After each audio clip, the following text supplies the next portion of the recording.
Thank you, Mwalimu. I choose to come just a little one step closer to you in memory of your lecture and in memory of the good times, and especially when you were my lecturer at the University of Dar es Salaam. You might have forgotten me. Never. Okay, now, we feel very much honored that as Kenyans, you have come all the way from the land of the equator to the North Pole to come live. That's what we say, to see you live. Now, we perfectly agree with you about most of the things that you have raised about globalization, Islamophobia, colorphobia, negrophobia, and things like that. Now, there is a question which you put about whether we find racism in Norway more than you could find it in USA or other places. You say that these tendencies are changing.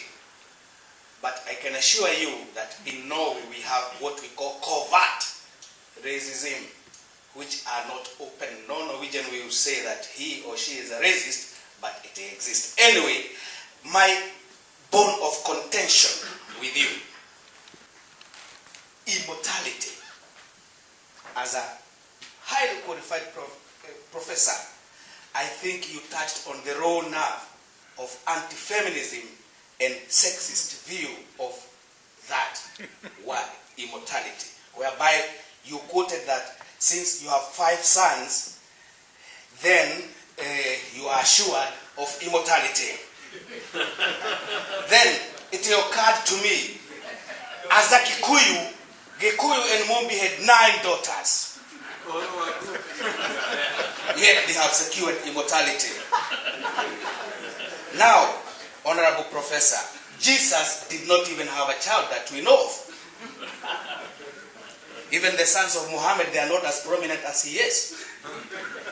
So, Honorable Professor, I found it rather intellectually and culturally confusing to equate immortality with procreation, matter of offsprings.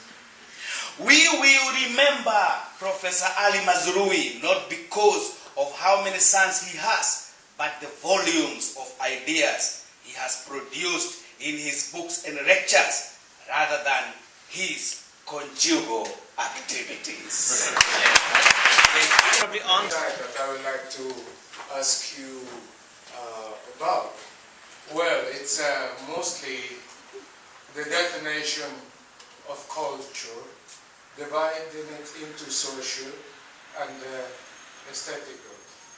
Well, we've been discussing a lot of things surrounding what I have tried for a long time to work with called cultural syncretism and migration. In our situation in Norway, some of us, we have lost the hope to worship, for example, because we have to contend with the political presentation that they give us. I want to ask you, Honorable Professor, is there a place in this globalization that we are talking about, that cultural syncretism, that, for example, African religions can be practiced anywhere in this global system?